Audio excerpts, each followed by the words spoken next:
Okay, we are back showing how to do post requests this time. In the last video I did get requests. So the difference between a post and a get request is that with a post request we're sending data, so we're actually going to be updating our database with new data from the Python end, and whilst the get request was to just say get fields.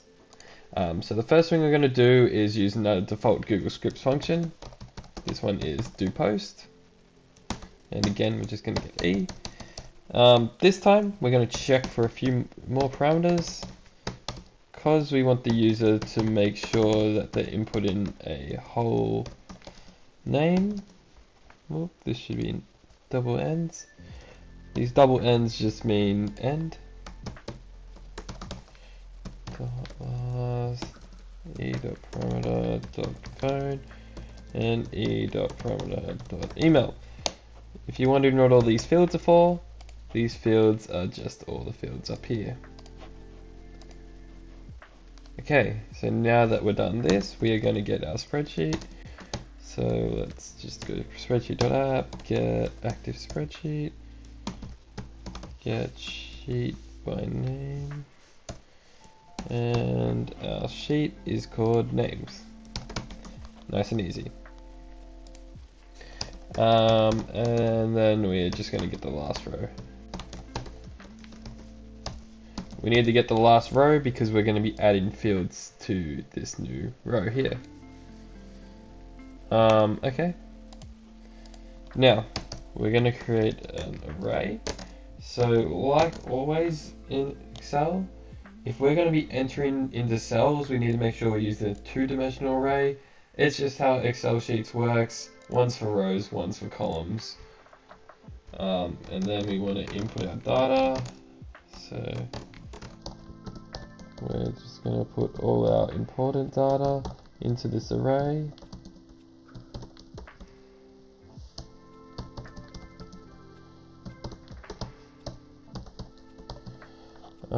And then we're going to chuck this array actually into the spreadsheet. So we're going to get our last row plus 1 to it, so we're in the new row. Then we are going to stay within that row, and since we have 5 data fields, we're just going to make that equal to 5, and then we will set our values to our array. And then we just want to return something. So when the user sends this post request, it does the stuff to the database and then returns this message.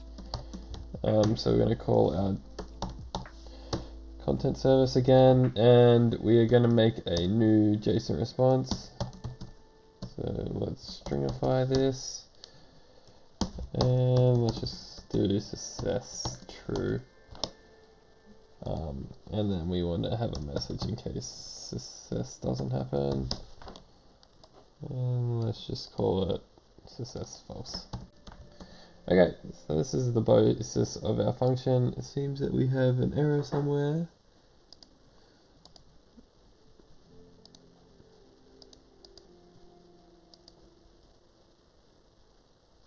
Line 87.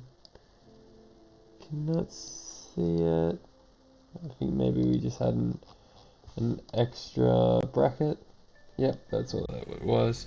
Okay, so now we want to go to the Python code, and here's the code from last time, but we're going to make a new function called send response. Again, we're going to get the request link, and we are going to need some parameters. If we can actually spell today. So let's get the response again. We're using the request library, but this time we will use a post, and essentially it will look exactly the same, with the only difference being that we are going to convert this to text, the response.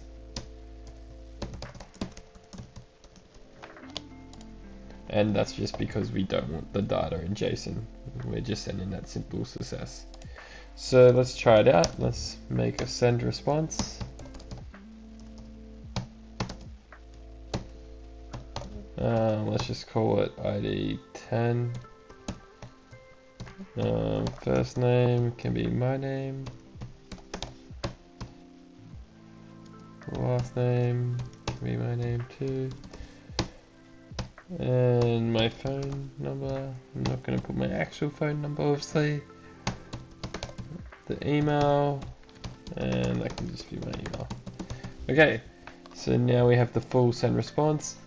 Let's comment out the get request from last video. Hopefully this works first time. So we have success true. Let's check our spreadsheet, and as you can see, a new field has been entered. Let's just add something new.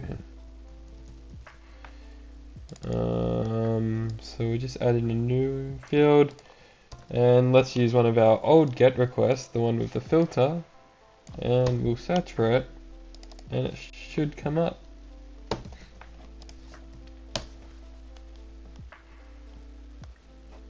Okay, so our get request is happening now, and here you go, we have our first name and our last name, even though they're just arbitrary letters. Okay, so like always, the code will be on the GitHub, and thanks for watching.